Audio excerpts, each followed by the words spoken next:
Te voy a contar el secreto más oscuro de la historia del arte. Esa caja de madera y 6 cuerdas que tienes en tu habitación no nació para hacer música, nació para derramar sangre. Viajamos a las llanuras heladas de Europa hace 37.000 años.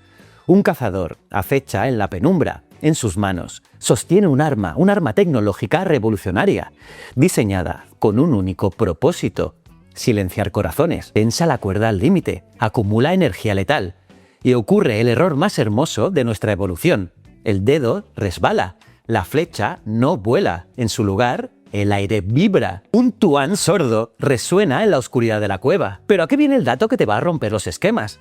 Avanza en el tiempo hasta el día de hoy. Ese mismo principio físico, esa misma cuerda tensada que usábamos para cazar y sobrevivir a la edad de hielo, es ahora mismo la herramienta de manipulación masiva más poderosa del planeta. La misma geometría que perforaba carne, hoy llena esta Dios con 80.000 personas gritando al unísono y genera imperios multimillonarios de silicio y electromagnetismo. Como pasamos de la balística letal a la conquista emocional del mundo. La historia que no te contaron en las clases de música es que la guitarra nunca ha sido un simple instrumento. Acústicamente es una anomalía. Es una paradoja de madera y metal que no debería existir. Una máquina que ha sobrevivido al colapso de los imperios, ha mutado en las tumbas de los faraones y ha hackeado las leyes de la física para colarse en los algoritmos de la Silicon Valley del siglo XXI. Y lo que vas a ver hoy no es una clase de solfeo, no, es la crónica de una obsesión humana por domar la vibración. Hoy nos enfrentamos a una pregunta que la ciencia apenas empieza a responder. ¿Inventamos verdaderamente nosotros la guitarra? ¿O la geometría de la vibración estaba escondida en nuestro ADN, esperando pacientemente a que alguien golpeara la primera cuerda? ¿Es un simple objeto? ¿O es una interfaz matemática que conecta nuestro cerebro con la frecuencia fundamental del universo? Esta es la historia de la guitarra y créeme, después de este vídeo, jamás volverás a escuchar un acorde de la misma manera. Soy JJ Priego, acomódate, esto es Historias de la Historia. Y hoy vamos a desenterrar el código fuente de la máquina de empatía definitiva. Así que por favor, no te pierdas ni un segundo. Ya sabes que aquí siempre vemos que lo conocido es finito y lo desconocido infinito. ¿Quieres saber más? Acompáñame.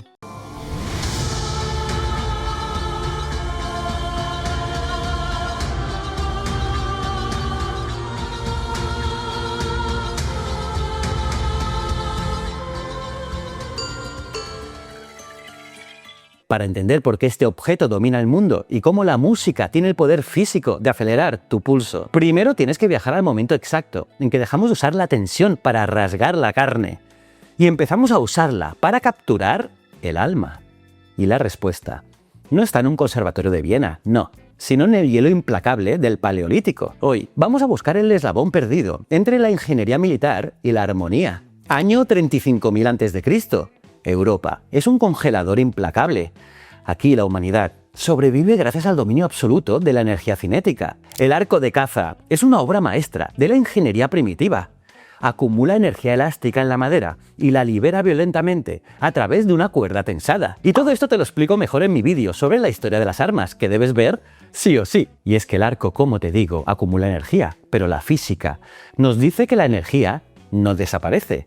Al soltar la flecha, la cuerda no solo vuelve a su posición original, oscila, desplaza el aire a su alrededor, creando ondas de presión mecánicas que impactan como proyectiles invisibles en nuestro tímpano. Es el primer tuán de la historia. Avanzamos al 15.000 a.C. en África. Aquí, la iconografía prehistórica, grabada en los petroglifos del Sahara, y la tradición etnomusicológica apuntan a una idea fascinante: el nacimiento del arco musical monocordio, una cuerda tensada convertida ya no en arma, sino en fuente de alturas distintas. La evidencia sugiere que un cazador ha descubierto que si altera la longitud de la cuerda o la tensión, el sonido cambia. Sin saberlo, este homínido acaba de tropezar con la ecuación fundamental de la frecuencia de las cuerdas, que la física moderna definiría milenios después. Mira esta fórmula.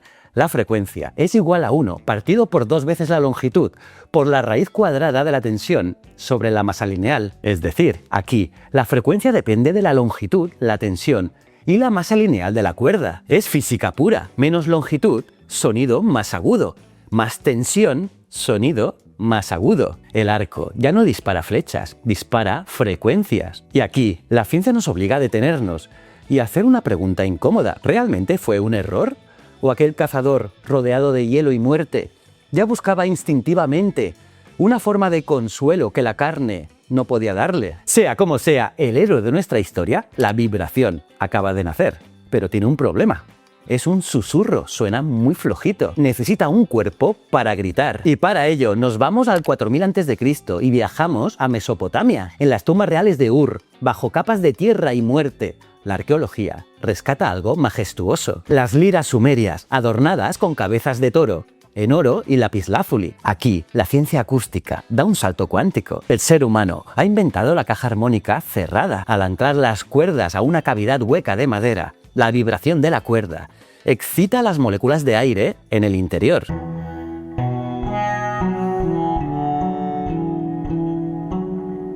El sonido rebota, entra en resonancia y se amplifica tridimensionalmente. La vibración ha encontrado un cuerpo. Pero una lira es pesada. Por eso, en el 3500 a.C., en Egipto optimiza el diseño con el néfer, el antepasado directo del laúd.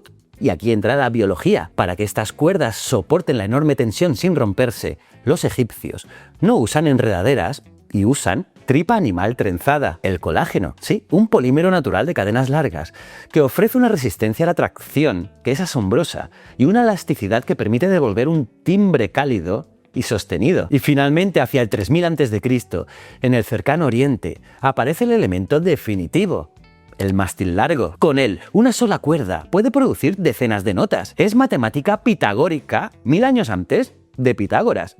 Dividir la cuerda a la mitad genera la octava. Dividirla en 2/3 genera la quinta justa. Nuestro héroe acústico ya no es un experimento de caza, es una herramienta matemática, geométrica y divina. Pero el mundo antiguo es un lugar violento. Los imperios nacen y colapsan bajo el acero. Si este frágil instrumento de madera y tripa quiere sobrevivir a la brutalidad de la Edad del Bronce y a los ejércitos que están por venir, tendrá que mutar, tendrá que cambiar. La vibración está a punto de emprender un viaje por Asia y el Mediterráneo que cambiará su ADN para siempre. Sí, su ADN lo cambiará todo. Bienvenidos a la Edad del Bronce. Imperios enteros se aniquilan mutuamente, pero entre las ruinas, un diseño secreto sobrevive. Mírate la cintura. Ahora mira una guitarra moderna. ¿Por qué tiene esa forma de reloj de arena? No es por estética. Es ingeniería estructural de supervivencia de hace 4500 años. Año 2500 a.C. Imperio hitita. El relieve de Alaya Hoyuk, en la actual Turquía, nos muestra uno de los antecedentes iconográficos más antiguos que solemos relacionar con la futura guitarra. Presenta un cuerpo curvado. La ciencia de materiales lo explica. La ergonomía del cuerpo de avispa distribuye las inmensas tensiones de tracción del mástil y de la cuerda hacia los bordes, evitando que la tapa armónica colapse hacia adentro. No sabemos si sus artesanos formulaban esto como ingeniería acústica, pero esa silueta curvada anticipa una intuición estructural y ergonómica que siglos después será central en la guitarra. Y seguimos viajando en el tiempo. Año 1200 a.C. El sonido llega a Grecia y con ello se profesionaliza. Nace la quítara, un instrumento robusto de madera maciza, tocado por los virtuosos en los juegos píticos. En Grecia, el instrumento se convierte en un símbolo de prestigio absoluto. Pero lo decisivo no es solo su construcción, sino que el sonido entra por fin en una cultura obsesionada con la proporción, la medida y la teoría musical. Para los griegos, la música era geometría audible y la quítara era su herramienta de precisión. Y de su nombre derivará siglos después nuestra palabra guitarra.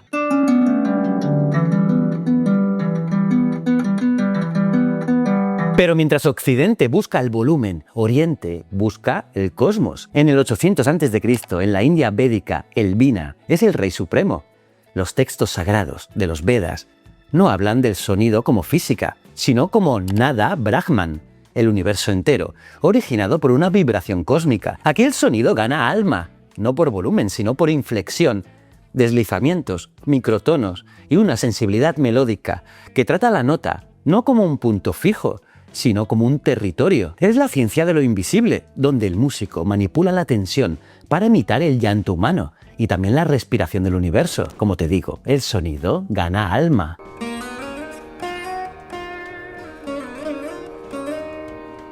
Y en el 200 a.C., el Imperio Han de China perfecciona la agresividad rítmica con el pipa. Las figuras de terracota encontradas en fosas funerarias nos muestran a músicos utilizando un plectro rígido, sí, una púa. La física del ataque cambia por completo. Un dedo de carne produce un ataque transitorio suave, absorbiendo frecuencias altas, pero el golpe de una púa rígida genera una onda de choque inmediata en la cuerda, disparando los armónicos agudos y creando un sonido percusivo capaz de cortar a través del estruendo de un banquete imperial. El Imperio Romano, la máquina de asimilación cultural definitiva, toma todo ese bagaje y le da una nueva escala. Roma no inventa este linaje, pero sí acelera algo decisivo, su circulación. A través de sus calzadas y puertos, el instrumento se vuelve más portátil, más híbrido y más viajero. En los mosaicos de la Villa del Casale vemos la fidícula. El diseño se adapta para moverse con las legiones y los comerciantes. La vibración ya no pertenece a un solo pueblo, no, ahora es un ciudadano del mundo, un viajero empedernido. Pero Roma no es eterna. En el 476 después de Cristo, el imperio colapsa bajo el peso de las invasiones bárbaras. Europa se hunde en la Edad Oscura, un periodo de frío, peste y silencio. La evolución de los instrumentos de cuerda en Occidente se paraliza. El linaje de la guitarra parece condenado a la extinción en Europa, pero la salvación vendrá cabalgando desde las arenas del desierto, a través de la ruta de la seda, portando una revolución acústica en forma de media luna. Como te digo, Europa duerme en la ignorancia de la Alta Edad Media, pero en el este, el intelecto humano arde con más fuerza que nunca. Esta es la historia de una migración, de cómo un instrumento refugiado cruzó imperios de arena para infiltrarse en el corazón mismo del continente europeo. Años 600, en el opulento imperio sasánida, en Persia, reina el Barbat. Los asombrosos platos de plata arqueológicos nos muestran un laúd de mástil corto, pero con una caja de resonancia enorme y profunda. ¿La ciencia detrás de esto? Pues que al aumentar la profundidad de la caja, se incrementa exponencialmente el volumen de aire desplazado, bajando la frecuencia de resonancia interna y otorgando un tono grave y aterciopelado que dominaba las cortes.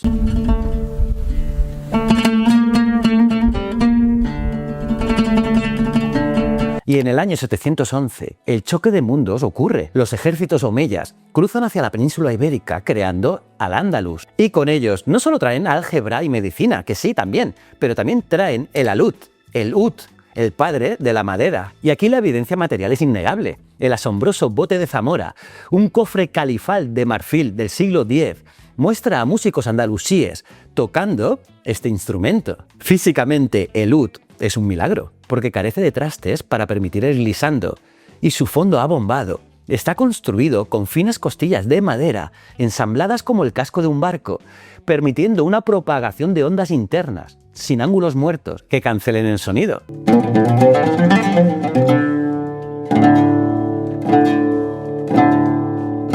Pero en el año 822 ocurre una genialidad. Un exiliado de Bagdad, un genio llamado Sidiab, llega a la corte de Córdoba. Sidiab no es solo un músico, es un polímata. La tradición histórica le atribuye una innovación decisiva: añadir una quinta cuerda al alud andalusí, una cuerda que las crónicas posteriores cargaron de simbolismo, asociándola al alma. No tenemos un acta notarial de aquel momento, pero la historia reconoce en este gesto una actualización de hardware que revoluciona Europa, la revoluciona, porque acústicamente esa quinta cuerda amplía el rango del instrumento y modifica su equilibrio tensional. Es básicamente el Apple de la Edad Media. Mientras tanto, a lo largo de los miles y miles de kilómetros de la ruta de la seda, en el año 900, los nómadas de Asia Central cabalgan con el dutar de 2 cuerdas.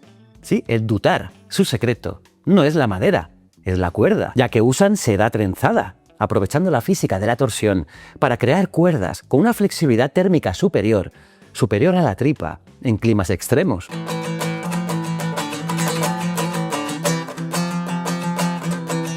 Y en Constantinopla, en el año 1000, los griegos bizantinos protegen la herencia de la antigua Grecia en sus manuscritos iluminados, mostrando la pandura, donde han perfeccionado la relación entre el tamaño del mástil y el cuerpo, para lograr un centro de gravedad perfecto, permitiendo tocar de pie en los rituales religiosos.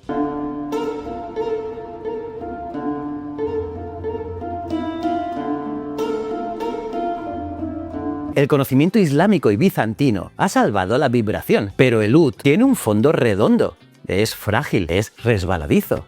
La Europa cristiana medieval es barroca, ruda, y se viste con cotas de malla y lanas gruesas. El instrumento perfecto del desierto no encaja en las frías tabernas y los coros góticos de Castilla. Necesita aplastarse, necesita un fondo plano. El nacimiento de la verdadera identidad ibérica de la guitarra está a un choque cultural de distancia. Nos adentramos en el siglo XIII. Europa es un campo de batalla ideológico y cultural, y la música no es ajena a la guerra. En la península ibérica, cristianos y musulmanes coexisten con una tensión fascinante, y de este roce diplomático y también violento surge la primera gran mutación anatómica de nuestro instrumento. Año 1210, Reino de Castilla. En las fastuosas iluminaciones de las cantigas de Santa María de Alfonso X el Sabio, la arqueología visual nos regala el génesis de la guitarra moderna. Por primera vez en la historia vemos documentadas frente a frente a la guitarra morisca de fondo abombado y la guitarra latina de fondo plano. Y es fascinante detenerse aquí un segundo. En medio de una brutal guerra de religiones, conquistas y fronteras de sangre, la única lengua que ambos bandos aceptaban escuchar sin cuestionar era la de una cuerda vibrando sobre una madera, una tregua acústica. Y la ciencia detrás de este fondo plano lo cambia todo. En un instrumento abombado, el puente flotante presiona hacia abajo la tapa armónica, pero en la guitarra latina de fondo plano se inventa el puente fijo pegado a la tapa. Y esto crea un torque, una tensión de palanca, que hace que la madera vibre en un modo de dipolo. Por lo tanto, el sonido deja de ser redondo y pasa a ser brillante, percusivo, capaz de cortar a través del bullicio de una plaza pública de la Edad Media. Y en la Francia e Inglaterra del 1300, esta idea de durabilidad llega a su extremo con el sítol. El ejemplar conservado en el Museo Británico nos muestra algo asombroso. No está construido pegando maderas. Es monóxilo. Está tallado a partir de un único y macizo bloque de madera de boj. Es la física de la densidad al servicio del volumen. Con cuerdas de alambre en lugar de tripa, el sítol tiene una densidad ósea sonora, un tuán metálico que acompañaba a los trovadores en castillos de piedra sin calefacción.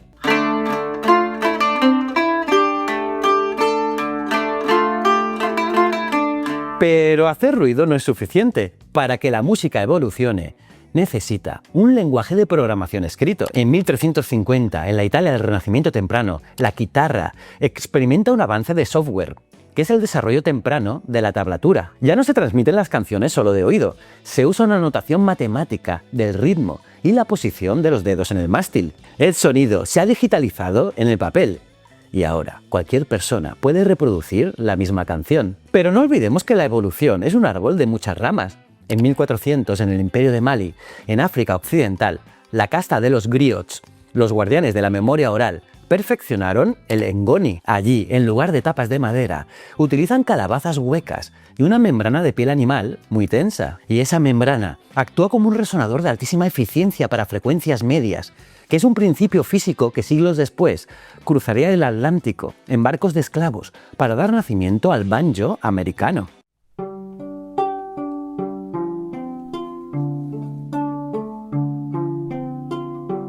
Pero volvamos a la Corona de Aragón en el año 1440, el momento clave, el puente entre el mundo medieval y el Renacimiento. La evidencia arqueológica de la talla en la silla de coro de la Virgen de Guadalupe nos revela la llegada de la reina suprema, sí, la reina, la vihuela de mano. Y esta es una obra maestra de la lutería. Sí, lutería. Y hagamos un pequeño alto aquí. Hoy usamos este término, lutería, de origen francés, derivado de lut o laúd, como estándar internacional de prestigio para definir a los ingenieros de instrumentos de cuerda, los llamados luthiers. Pero en la España de la época, a estos alquimistas del sonido no les hacía falta el francés, se les conocía con un título mucho más rotundo y castizo. Eran los violeros, sí, los violeros, para ensamblar las finísimas y delicadas capas de madera de pino y ciprés de la vihuela sin que los clavos alteren la resonancia.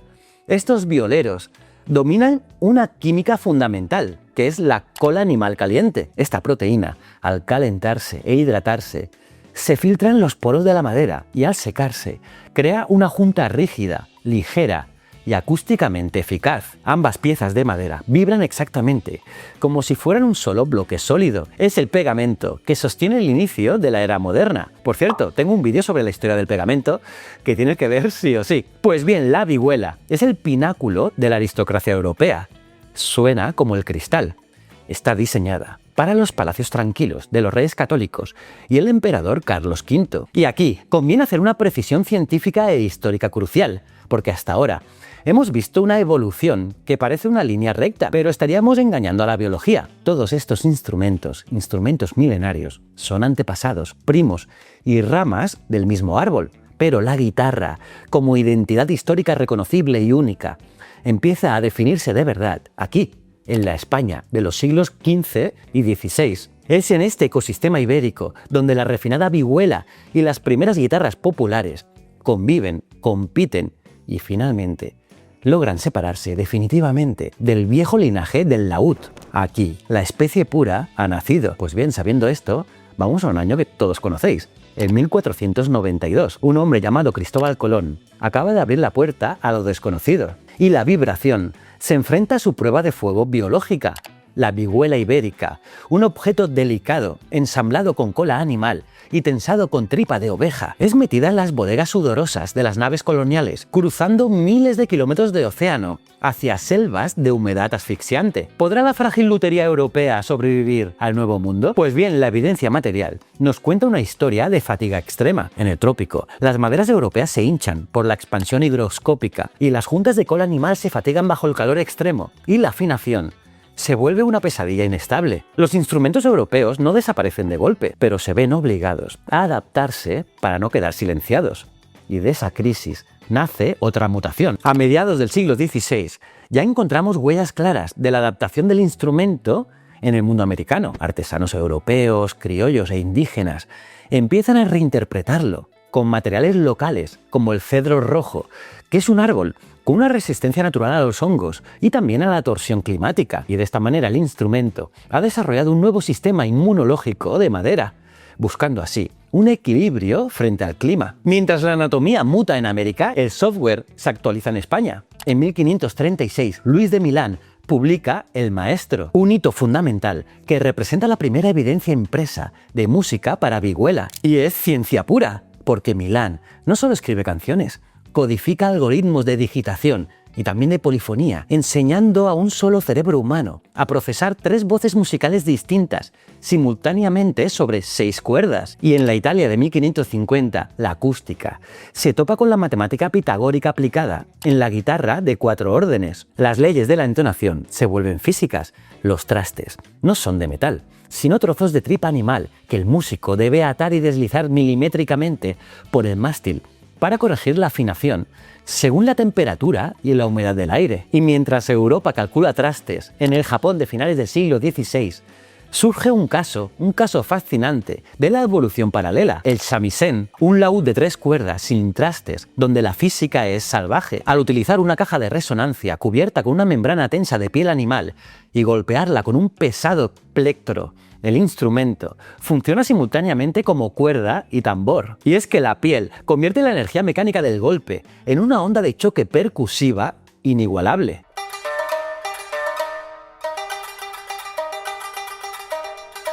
Y finalmente, en la Venecia del siglo XVII, la familia Sellas eleva la guitarra barroca de 5 órdenes a un nivel de refinamiento deslumbrante. Sus 5 pares de cuerdas introducen un fenómeno psicoacústico fascinante, porque al pulsar 2 cuerdas afinadas al unísono, es físicamente imposible que vibren en perfecta sincronía. Y esto genera leves cancelaciones de fase y batimientos, un efecto de chorus natural con un brillo oscilante que enamoró a la realeza europea. Pero la historia más conmovedora ocurre a 4.000 metros de altura, en los Andes.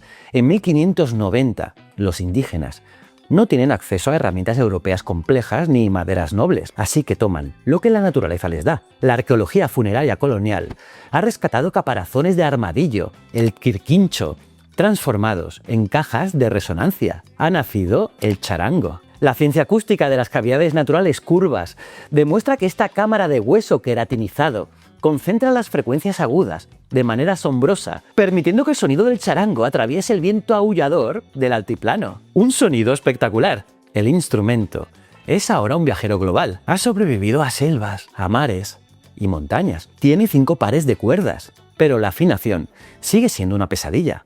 El volumen es frágil y su reputación aún oscila entre la corte y la taberna. Para dar el siguiente salto, la guitarra necesita que la ciencia de materiales la tome en serio. Y es aquí donde aparece un nombre que todos conocemos, Antonio Stradivari. Y aunque el mundo lo venera por sus violines invaluables, la historia suele olvidar que el maestro también construyó guitarras como la célebre Savionari de 1679. Su presencia en esta historia es un síntoma crucial. Nos recuerda que a estas alturas la lutería europea ya no es una artesanía ingenua, sino una cultura material sofisticadísima, de maderas seleccionadas, espesores calculados y barnices que buscan la respuesta vibratoria perfecta. Stradivari no es el origen de la guitarra, pero su interés por ella demuestra que el oficio había alcanzado un grado de refinamiento casi científico, donde el tratamiento de la madera empezaba a entenderse como una forma de domar la velocidad del sonido. Pero mientras en Italia se busca la pureza, en la Inglaterra Estuardo de 1630 se busca la guerra. Los inventarios de la corte revelan el auge de la guitarra inglesa o sitar. Su revolución, pues la metalurgia temprana. Al reemplazar la tripa animal por cuerdas de alambre de hierro y latón, el instrumento gana una proyección acústica demoledora. Es el tatarabuelo del riff de rock duro. Sí. Y bueno, para 1674, el virtuoso Francesco Corbetta publica la Guitare Royale en Francia. El instrumento se llena de rosetones tallados como pasteles de boda, como revelan los museos de lutería europea. Pero esta estética barroca tiene un costo acústico. La ciencia de la acústica de placas nos dice que cualquier masa añadida al centro de la tapa armónica o al puente actúa como un amortiguador. Así que estos rosetones hermosos robaban energía cinética, matando el volumen o sustain natural del instrumento. La guitarra se estaba asfixiando bajo su propio lujo. Sin embargo, el océano siempre ofrece un escape. En el año 1700, los primeros barcos europeos comienzan a contactar intensamente con las islas de Oceanía, y los marineros llevan consigo pequeños instrumentos de 4 cuerdas, precursores del cavaquinho y el ukelele, y al chocar con las escalas pentatónicas de 5 notas de la música polinesia, la física matemática de la tensión de la cuerda demuestra su universalidad. Las matemáticas del sonido europeo encajan perfectamente con el canto coral del Pacífico. Y de vuelta a Europa, en 1720, el cerebro más grande de la música occidental, Johann Sebastian Bach, decide intervenir. Y es que Bach escribe para el universo del laúd, llevando la escritura polifónica para cuerdas pulsadas a una cima intelectual descomunal. Al aplicar el contrapunto, múltiples líneas melódicas independientes funcionando simultáneamente, obliga a las cuerdas y a los dedos del intérprete a desafiar los límites. Sí, los límites de la física anatómica humana. Y es que su música logra cruzar frecuencias graves y agudas con una independencia tal que la propia guitarra la heredará siglos después, que es la capacidad de sonar como una orquesta entera en manos de un solo hombre. Eso es lo que tiene la guitarra, que un solo hombre puede montar una fiesta. Eso sí, hacia 1750 la guitarra española está al borde del colapso funcional. Y es que el instrumento es un monstruo de ingeniería. 12 cuerdas y 12 cuerdas, distribuidas en 6 pares, que ejercen una tensión brutal sobre una frágil caja de madera. Las clavijas resbalan. La afinación es un enjambre de armónicos fuera de control, y la tapa armónica amenaza con doblarse como un arco de caza, sí, bajo la carga de decenas de kilos. Si no sufre la poda más drástica de su historia, el instrumento será abandonado en los museos del obsoleto. Y para evitar el desastre, maestros como el luthier Francisco Sanguino introducen una solución estructural invisible: las varetas. Estas costillas internas otorgan la firmeza necesaria para soportar el cambio de paradigma que está a punto de ocurrir.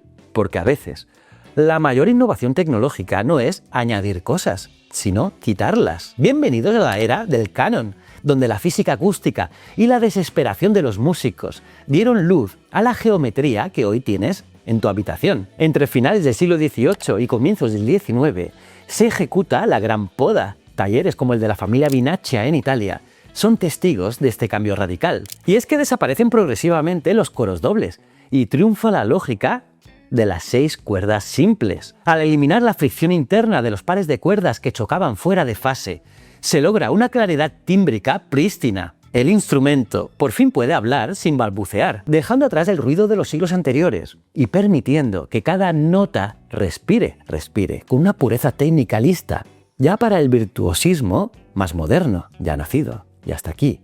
Ya es casi perfecta. Y en 1799, el español Federico Moretti publica su tratado estandarizado sobre la afinación definitiva.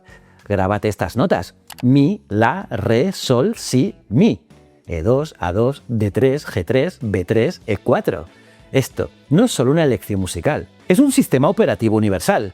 Acaban de crear el código abierto más exitoso de la historia de la música. El virtuosismo explota. Y en el París de 1810, el constructor Lacote introduce una revolución, un cambio de la propia revolución industrial. Los mecanismos de clavijeros metálicos, reemplazando a las inestables clavijas de madera. La ciencia detrás de esto es la ventaja mecánica del tornillo sin fin y la rueda dentada, porque permite una afinación microscópica y bloquea la tensión. A partir de ese momento, la guitarra ahora aguanta afinada horas, no minutos. Y en ese momento, la guitarra ya no es solo un objeto mejor construido, que también empieza a exigir repertorio. Es en esta época cuando figuras como Fernando Sor, Mauro Giuliani y Dionisio Aguado empujan al instrumento fuera de la taberna y lo elevan al escenario del concierto europeo. Y simultáneamente, un inmigrante alemán llamado Christian Friedrich Martin llega a Estados Unidos. En la década de 1840, Martin introduce el X-bracing, el baretaje en X, una arquitectura interna que guarda un secreto de ingeniería. Y es que al cruzar dos barras de abeto bajo el puente, otorga a la tapa una combinación extraordinaria de resistencia y respuesta vibratoria. No nació exclusivamente por el metal, pero décadas después, esa lógica estructural será clave para soportar la brutal tensión de las cuerdas de acero y definir la acústica steel string moderna. Y aquí presenciamos el nacimiento de una de las grandes ramas evolutivas, una criatura con más ataque, más volumen y más mordida. A diferencia de sus primas europeas, esta guitarra no está pensada para el salón aristocrático, sino para viajar, acompañar voces rotas y sobrevivir en estaciones polvorientas y también en fronteras salvajes. Es el nacimiento del ADN sonoro del folk, el blues y el country que dominarán el siglo XX. Pero mientras América forja su bestia de acero, en Europa el instrumento se asoma al abismo. En 1850, la guitarra estaba a un paso de convertirse en un fósil de museo, una curiosidad frágil, a punto de ser aplastada por el volumen brutal de las orquestas románticas. Parecía el final, pero el rescate definitivo le pertenece a un humilde carpintero andaluz, Antonio de Torres. Torres mira la guitarra y comprende que su cuerpo actual no es suficiente para el mundo moderno. La diseña con un tiro de cuerda de 650 milímetros y, lo más importante, consolida el sistema de abanico armónico. 7 varillas de pino distribuidas radialmente bajo la tapa. Sin formularlo en lenguaje científico, Torres alcanzó una geometría de caja y baretaje que mejoró de forma extraordinaria el equilibrio entre la tapa, el aire interno y la proyección sonora. Y hoy podemos describir parte de ese milagro acústico con conceptos como la resonancia de Helmholtz. El aire atrapado dentro de su mítica guitarra, la Leona, actuaba como un resorte neumático en perfecta sinergia con la tapa armónica. Torres bombeó esteroides acústicos al instrumento. Acababa de nacer la guitarra clásica moderna, y en España esa nueva anatomía perfecta no dio lugar a una sola especie, sino a 2 grandes linajes. Por un lado tenemos la guitarra clásica, pensada para el matiz y el equilibrio. Por otro, nace su gemela rebelde, la guitarra flamenca, construida con maderas más ligeras como el ciprés, con aros más estrechos y una acción de cuerdas bajísima. Está diseñada para morder el compás, es más seca y percutiva, construida para dialogar a gritos con el cante y golpear el aire con una violencia rítmica única, misma familia anatómica, distinto instinto de supervivencia. Pero una máquina perfecta, ya sea clásica o flamenca, no basta si nadie descubre cómo hablar con ella.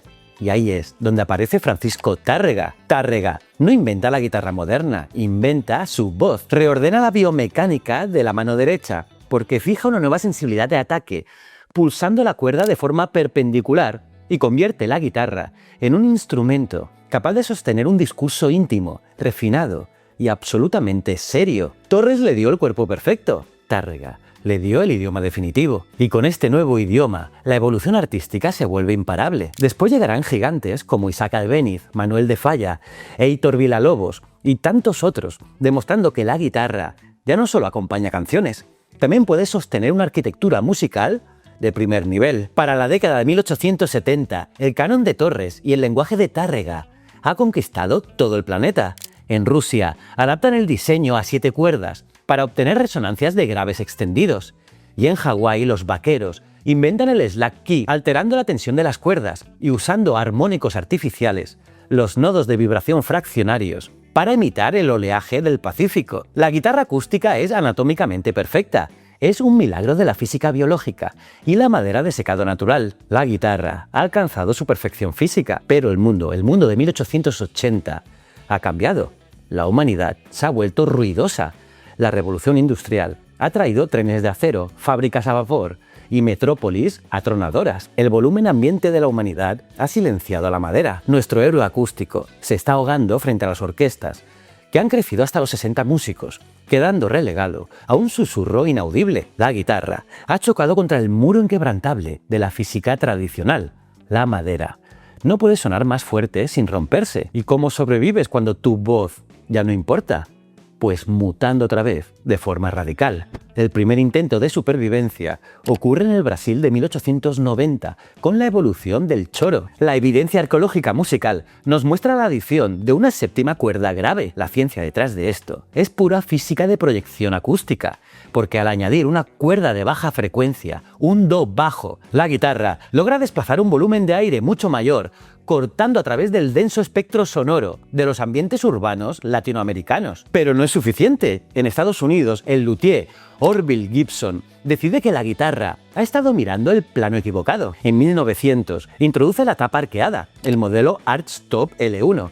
Gibson aplica la ingeniería estructural del violín a la guitarra y en lugar de una tapa plana que se dobla bajo presión, talla la madera en forma de bóveda, y esta geometría abovedada soporta tensiones compresivas masivas, permitiendo un ataque percusivo que funciona casi como un tambor de madera. Y es aquí, en el epicentro de la crisis del volumen, y justo antes de rendirse a la electricidad, donde la guitarra orquesta su última y más desesperada rebelión puramente mecánica. En los años 20 nacen las Resonator Guitars, guitarras resonadoras, de la mano de constructores como National y Dobro. Y con ello, la ciencia acústica comete un acto de herejía, porque abandona la resonancia de la madera y desvía la vibración del puente hacia finos conos de aluminio hilado, transformándolos en altavoces pasivos acoplados al instrumento. Es una táctica de supervivencia brutal e ingeniosa.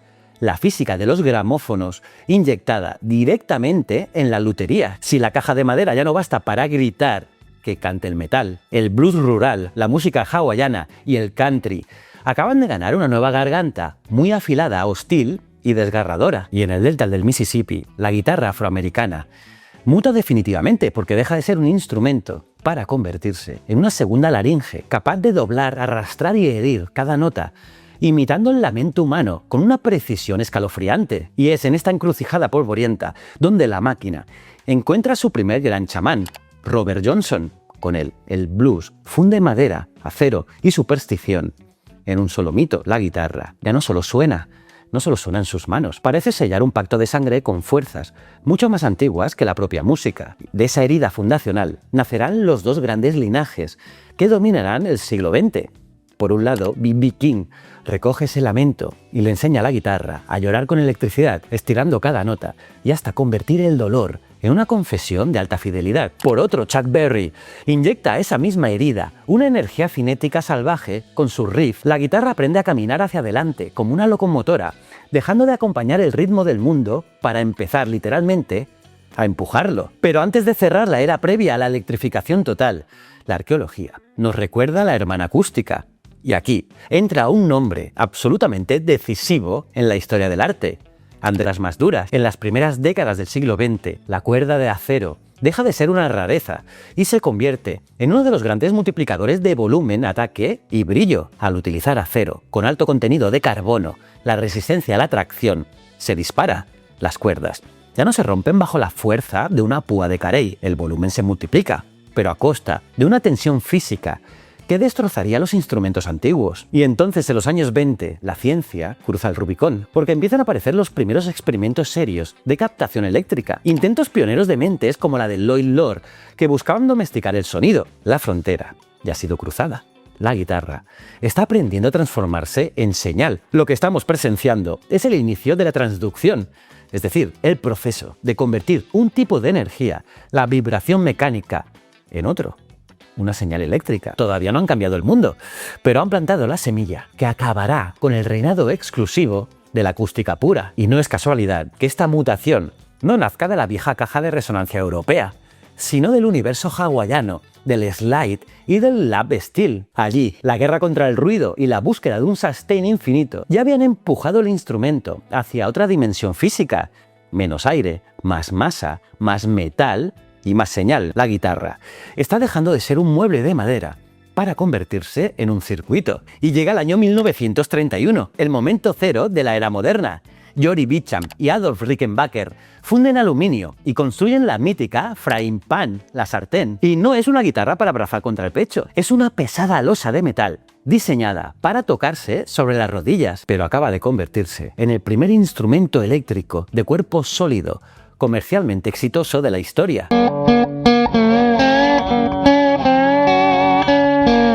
Y con ella, el sonido deja de depender del aire atrapado en una caja de madera y ahora puede viajar como señal eléctrica. Para lograrlo, encierran el trueno en un campo magnético y convierten la vibración de la cuerda, en corriente, aplicando la ley de Faraday de la inducción electromagnética. La barrera del volumen ha caído para siempre. Mira esta fórmula. La fuerza electromotriz es igual al número de espiras por la variación del flujo magnético en el tiempo. Es decir, que las cuerdas de acero, al vibrar sobre imanes envueltos en bobinas de alambre, alteran el flujo magnético. Esta perturbación genera una corriente eléctrica alterna. La guitarra ya no resuena, transmite.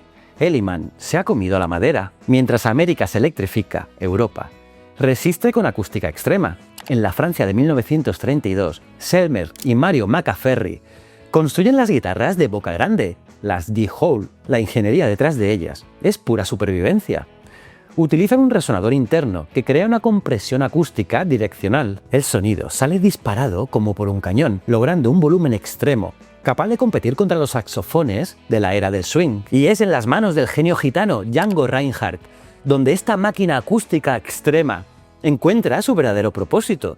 En sus dedos dejó de ser solo volumen y se convirtió en vértigo, elegancia y fuego. Django demostró que la guitarra podía discutir de tú a tú con el jazz, abandonando la trinchera del ritmo para reclamar su lugar como voz solista. Pero la electricidad es imparable. En 1935, Gibson lanza la ES-150 y con ella nace otra mutación humana decisiva: Charlie Christian. El instrumento utiliza un masivo imán de herradura de cobalto bajo las cuerdas, un enorme flujo magnético que captura cada matiz de la vibración del acero. Al conectarse a este circuito, Charlie Christian logra que la guitarra por fin pueda frasear y sostener las notas con la misma fluidez que un instrumento de viento. La guitarra ha ganado la guerra contra la orquesta. Sin embargo, amplificar una caja hueca trae un monstruo no deseado: el feedback, la retroalimentación acústica. En 1940, el inventor Les Paul crea The Lock. Su hipótesis científica es brutal. Si eliminas el aire de la caja y usas una masa inerte, un bloque macizo de pino, la vibración del altavoz no puede excitar el cuerpo de la guitarra. El feedback muere, el sustain nace. Y en 1947, Paul Bigsby construye uno de los grandes precursores de la solid body española de aspecto moderno para Mel Travis. Y más allá de su estética, su mayor aporte biomecánico es el clavijero en línea, un clavijero que garantiza una tracción recta de las cuerdas. Al eliminar los ángulos laterales de la cejuela, Bigsby logra una estabilidad de afinación sin precedentes y una transferencia de energía más limpia hacia el mástil. Es el eslabón perdido que nos permite ver por primera vez la silueta de lo que hoy todos reconocemos como una guitarra eléctrica. Pero volvamos a la hermana acústica, pues tras la Segunda Guerra Mundial, la tripa animal escasea y la guitarra se enfrenta a un desabastecimiento muy crítico. En 1948, Álvaro Wastin y el maestro Andrés Segovia colaboran con la química industrial para encontrar una salida. Reemplazan la frágil tripa por polímeros sintéticos de nylon desarrollados por DuPont. La guitarra clásica abandona parcialmente la biología animal y abraza la química del plástico, asegurando así una estabilidad de suministro y una consistencia material inéditas para el instrumento. Y gracias a esta hibridación sintética, la guitarra de concierto pudo por fin estandarizar su voz en los grandes escenarios de todo el mundo. Como ves, hemos dominado el volumen y también los materiales. Tenemos instrumentos capaces de derribar paredes, pero todos son caros, artesanales, construidos a mano por luthiers del viejo mundo. El héroe sigue siendo un lujo para reyes y para virtuosos del jazz. Hasta que aparece nuestro héroe más improbable, Leo Fender, un humilde reparador de radios de California que ni siquiera sabía tocar la guitarra. Está obsesionado con la línea de montaje de Henry Ford y él decide que la guitarra eléctrica no debería ser una obra de arte para aristócratas, sino una máquina industrial perfecta, indestructible y al alcance de cualquiera. Bienvenidos a los años 50, la era del átomo, de la producción en masa y de la rebelión adolescente. Y es que la guitarra no solo va a cambiar la música, va a convertirse en el arma cultural más poderosa y globalizada de la Guerra Fría. Y todo comienza con un diseño a prueba de balas. Es el año 1950. Leo Fender lanza la Broadcaster. Toda la industria lo define como un triunfo del diseño modular. Y es que no hay uniones encoladas complejas. No, si se rompe el mástil, lo desatornillas y pones uno nuevo. Es la estandarización industrial extrema. Fender crea un instrumento indestructible que los músicos de blues y country pueden tirar en la parte trasera de una camioneta sin miedo. No se rompe. Pero Gibson, la vieja guardia, contraataca en 1952 con la mítica Les Paul Goldtop. Si Fender era pragmatismo, Gibson es lujo acústico denso. La ciencia detrás de Les Paul radica en su sándwich de madera, que es un cuerpo de caoba densa, coronado por una pesada tapa de arce tallado. Esta combinación de altas densidades absorbe poquísima energía vibratoria de la cuerda, devolviendo un sustain, un sostenimiento de la nota, casi infinito. En 1954, Leo Fender responde con la nave espacial definitiva, la Stratocaster. Físicamente, es un milagro ergonómico, pero su verdadero genio es el sistema de trémolo sincronizado. Y es que aplica la física del equilibrio de tensiones, un puente flotante sostenido por la tracción de las cuerdas en un extremo y por grandes resortes metálicos ocultos en la parte trasera en el otro. Al alterar ese equilibrio mecánico con la palanca, el músico modifica simultáneamente la afinación de todas las cuerdas. Y si el sistema está bien ajustado, puede regresar con una estabilidad sorprendente a su posición inicial. Es la ingeniería del caos controlada por muelles. A medida que el volumen aumentaba, también lo hacía el ruido eléctrico de 60 Hz de la red eléctrica de los escenarios. En 1957, Seth Laver inventa el humbucker para Gibson. Usa la cancelación de fase. Coloca dos bobinas enrolladas en direcciones opuestas y con imanes de polaridad inversa. La señal musical se suma, pero la interferencia electromagnética ambiental, al estar fuera de fase, se anula matemáticamente a sí misma, y de esta manera el ruido muere. El tono se vuelve denso y grueso. El hard rock acaba de encontrar su voz. Sí, aquí nace el rock duro. Y mientras el rock aprendía a rugir, Chet Atkins demostraba otra verdad, que la guitarra también podía volverse precisión quirúrgica, finger picking sofisticado, y también arquitectura rítmica, hecha con 10 dedos y un cerebro de relojero. Y más adelante la evolución reclamaría más saturación. Y es entonces cuando aparecen los alquimistas del tono. Eric Clapton convierte el blues eléctrico en una religión del sustain y la saturación cremosa. Y Jimmy Page transforma el riff en arquitectura de acero en una muralla sónica, capaz de sostener el peso mítico del hard rock. Y Carlos Santana abre otra puerta porque demuestra que la guitarra eléctrica también puede hablar con acento latino, mezclando rock, blues, jazz y pulsos afrocaribeños, hasta sonar como una plegaria incendiaria. Mientras América y Europa dictan las normas, el instrumento se globaliza. En la década de 1960, Mayton Guitars en Australia se enfrenta al aislamiento geográfico, probando maderas no tradicionales. Allí usan el pino Bania, descubriendo propiedades acústicas comparables al abeto europeo, pero con una relación de rigidez-peso que favorece un ataque contundente para las cuerdas de acero oceánicas. Y ya llegamos a 1966. El sonido sale de la guitarra y entra en una nueva era de procesamiento extremo. Aparece el Fast Face, el dispositivo que Jimi Hendrix convertirá en un icono cultural. La ingeniería detrás de este sonido es el recorte duro de la onda senoidal, hard clipping, usando transistores de germanio. Al amplificar la señal más allá del límite del circuito, los picos de la onda eléctrica son decapitados, generando una saturación extrema de armónicos. Lo que antes era considerado un error de ingeniería o un fallo de sistema, se convierte en el lenguaje definitivo de la rebeldía emocional, la distorsión, y nadie entendió antes ese nuevo idioma que Jimi Hendrix. Hendrix no solo tocó la guitarra eléctrica, la reescribió, la obligó a hablar en feedback, en wah, en fuego, en caos controlado. El instrumento dejó de limitarse a emitir notas y empezó a deformar el espacio sonoro mismo. Pero mientras la electricidad ardía a finales de los 60, el control también se desplaza a Asia. En 1966, el auge de Yamaha, con su modelo FG180, introduce una transformación inaudita en la lutería. La producción japonesa aplica una consistencia industrial y un control de tolerancias tan estrecho que democratiza el sonido de alta calidad. Por primera vez en la historia, un estudiante con bajo presupuesto puede comprar un instrumento con una precisión tanto en los acabados como en la afinación, que desafía los costosos modelos americanos hechos a mano. La tecnología ya no busca la pieza única del maestro, sino la perfección repetible de la fábrica. Y en 1969, la carrera espacial choca contra la guitarra acústica.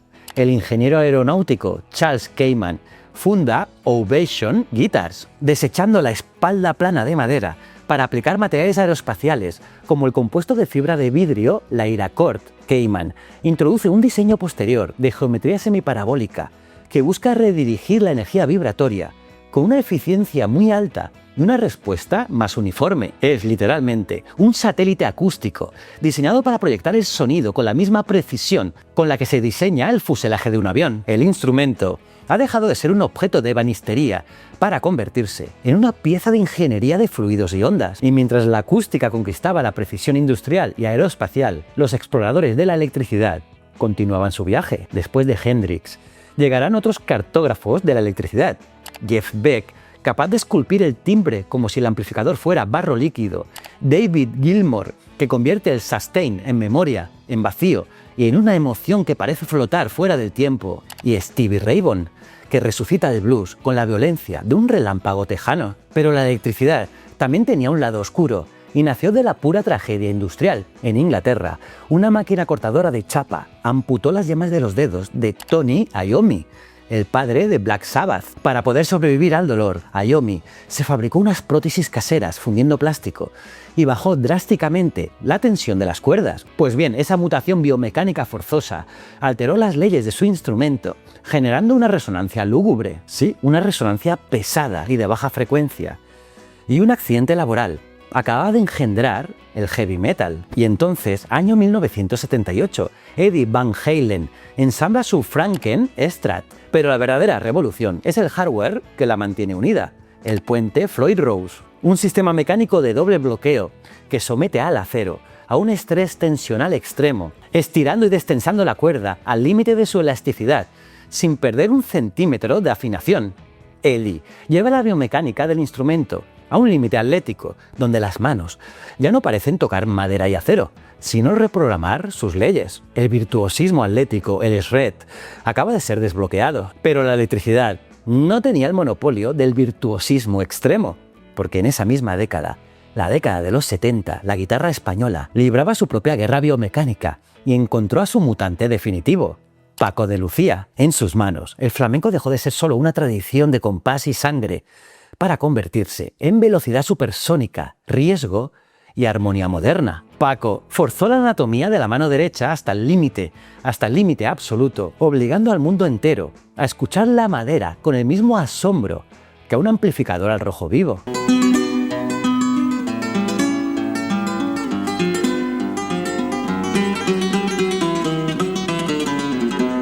Y mientras Paco llevaba la melodía a la singularidad, la caja de resonancia sufría otro hackeo radical con la rumba catalana. En los barrios de Barcelona, pioneros como Antonio González el Pescailla y el inmenso Peret inventaron el ventilador. En un solo movimiento circular e implacable, la mano daba el acorde y a fracciones de segundo después percutía la madera. Fusionaron la tradición gitana con la polirritmia afrocubana, transformando la guitarra en una batería acústica autónoma.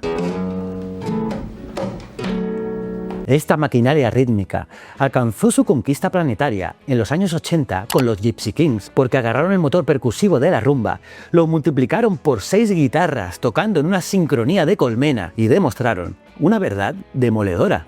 La fricción pura de la carne sobre el nylon podía llenar estadios y aplastar las listas de pop mundiales, sin necesitar ni un solo vatio de distorsión. Y casi en paralelo, en 1980, el constructor australiano Greg Smallman aplica tecnología de la Fórmula 1 a la sagrada guitarra clásica. Sustituye el tradicional baretaje por una rejilla de fibra de carbono y balsa, reduciendo la masa de la capa armónica a niveles impensables. La inercia se desploma. La respuesta es instantánea. Pero aquí, en el epílogo del siglo XX, la humanidad choca contra el límite absoluto de lo analógico. La madera, el acero y los imanes ya no pueden dar más de sí. Para sobrevivir al futuro, la guitarra se ve obligada a trascender su forma de objeto físico para convertirse en un sistema híbrido de biomecánica, electrónica y software. Entramos en la era de la hiperingeniería.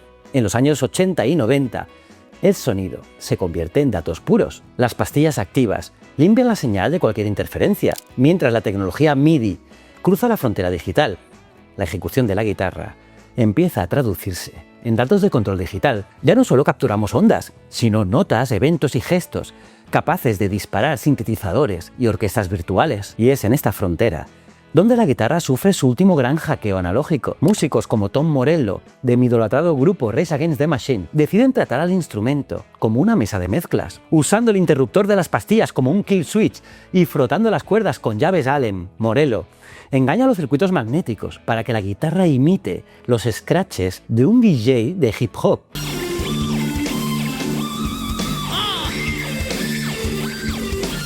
La máquina de madera y acero acaba de asimilar a la música electrónica. Los materiales aeroespaciales invaden el chasis con modelos como la Parker Fly, uniendo exoesqueletos de fibra de carbono con sensores piezoeléctricos microscópicos. Con la consolidación del fresado por control numérico, el CNC, los luthiers amplían el diapasón a 7 y 8 cuerdas con una precisión matemática, desafiando las frecuencias subgraves del oído humano. La guitarra ha dejado de ser un simple instrumento para convertirse en un terminal de alta tecnología. Pero justo al cruzar la frontera del nuevo milenio, la supervivencia exigió la mutación más surrealista de todas.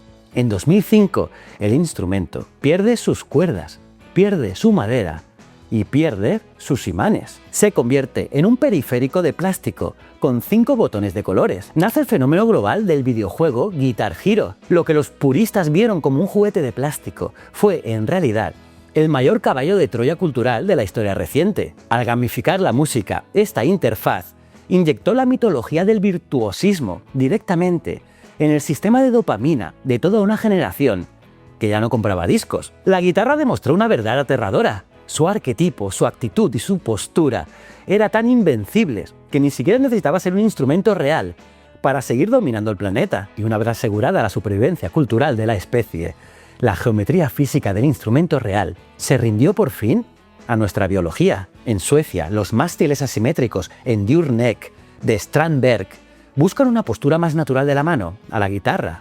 La guitarra muta para adaptarse a nuestros tendones. Y en Estados Unidos, Taylor Guitars reordena la respuesta vibratoria de la tapa con su V-Class Bracing, mejorando la proyección, también el sustain y la precisión de la entonación en todo el diapasón. Y ojo que en Irlanda, Emerald Guitars desafía los límites de la materia, moldeando monocascos de fibra de carbono sin juntas ni costuras, y es una bestia inmutable ante la humedad o la nieve del Ártico. Hemos recorrido un camino de 500 años, desde la madera que mutaba en América hasta la fibra de carbono que sobrevive a los polos, desde el algoritmo de polifonía de Luis de Milán hasta la transducción eléctrica de Faraday. La guitarra no es solo un instrumento, es la prueba física de nuestra obsesión por domar el sonido y convertir la vibración del universo en una extensión de nuestra propia alma. Pero el salto definitivo hacia la autonomía ocurre con el software, porque en 2020 las guitarras inteligentes cortan el cable, integran procesamiento digital de señales, el DSP, directamente en su cuerpo vibratorio. La guitarra ya no necesita amplificadores externos, se ha devorado a sí misma para convertirse en su propio ecosistema sonoro. Y a partir de aquí abandonamos la historia y entramos en el territorio movedizo de la singularidad tecnológica, porque empiezan a aparecer prototipos, líneas de investigación y promesas que parecen sacadas de una realidad paralela. Sí, parece Black Mirror, porque en los laboratorios, la arqueología y la inteligencia artificial Ya colisionan superordenadores que aplican dinámica de fluidos para rediseñar cámaras de resonancia basadas en modelos milenarios. También se exploran vías para responder a la deforestación mediante la biotecnología, buscando replicar los perfiles de densidad de las maderas acústicas centenarias en árboles cultivados y certificados. También se está ensayando con materiales basados en el grafeno, redes de carbono de un solo átomo de grosor, que prometen cuerdas virtualmente inmortales. Y llegamos a la frontera definitiva, la idea de las interfaces cerebro-computadora, las BCI, que sugiere un horizonte radical, la fusión total entre el músico y el sistema. Un escenario donde sensores neuronales podrían leer la intención musical antes de que el dedo roce la cuerda, donde piensas el sonido y el software lo materializa en tiempo real. Y es precisamente en este horizonte de singularidad donde la guitarra vislumbra un futuro en el que quizá ya no necesite nuestras manos, ni nuestra fuerza, ni siquiera nuestra madera, cuando comprendemos lo que está en juego. Al sugerir una conexión directa entre el sonido y nuestro sistema nervioso central, el círculo evolutivo parece cerrarse. La arqueología, la física acústica y la neurociencia nos revelan una verdad absolutamente humillante. Hace 37.000 años, una simple cuerda tensada era un arma letal en el hielo del Paleolítico, condenada a existir únicamente para silenciar corazones en la oscuridad. Y hoy ha colonizado los 5 continentes, ha obligado a la especie dominante de la Tierra a tallar maderas sagradas de los Andes, a fundir el acero de la revolución industrial, a inventar pastillas electromagnéticas y a diseñar interfaces cerebro-computadora con tal de asegurar su supervivencia y resonancia eterna. Nosotros creíamos que estábamos manipulando su física para componer canciones y llenar estadios de más de 50.000, 60.000, 80.000 personas, pero tal vez la geometría de la vibración ha sido, desde que emergió del abismo de la prehistoria, el estratega biológico más brillante de la evolución. Utilizó nuestras manos, nuestra economía y nuestra hiperingeniería como su caja de resonancia definitiva. Y ojo, antes de que me crucifiquéis en los comentarios, sé perfectamente que en este viaje evolutivo he tenido que dejar fuera a dioses absolutos de las 6 cuerdas, mutantes históricos como Keith Richards, Brian May, Mark Knopfler, Lou Reed, Slash o mi queridísimo Kurt Cobain, y por supuesto a la realeza inagotable de nuestra guitarra, Ramón Montoya, Manolo Sanlúcar, Tomatito, Vicente Amigo o Raimundo Amador. Es imposible no dejarse a alguien, sin mencionar a todos los que han alterado las leyes de la física con sus manos. Este vídeo duraría 6 horas, así que hacedme un favor, bajad ahora mismo a los comentarios y ponedme el nombre de vuestro guitarrista intocable, ese que creéis que cambió la historia para siempre. Vamos a llenar esto de leyendas. Y nada, suscríbete al canal si tu cerebro ha sobrevivido a este viaje. Y si te ha gustado el vídeo, destruye el botón de like. Ah, y tienes que ver mi vídeo sobre la historia de la conservación de alimentos. Es igual de épico, pero sobre cómo aprendimos a engañar el tiempo biológico para sobrevivir. O el vídeo sobre la historia de la patata, sí, de la papa, o también la historia del tomate. Vas a flipar. Y si tienes sed de más, hazte una maratón con la lista de reproducción, el origen de todo. Porque tienes la historia del caucho, la cama, de las armas, del espejo, del vidrio y muchos más. Y para tu dosis diaria de ciencia e historia, te espero en mi Instagram, JJPriegoTV. Soy JJ Priego, esto es Historias de la Historia y recuerda, el conocimiento es un requisito esencial para la supervivencia. Nos vemos en el próximo vídeo. Muchísimas gracias.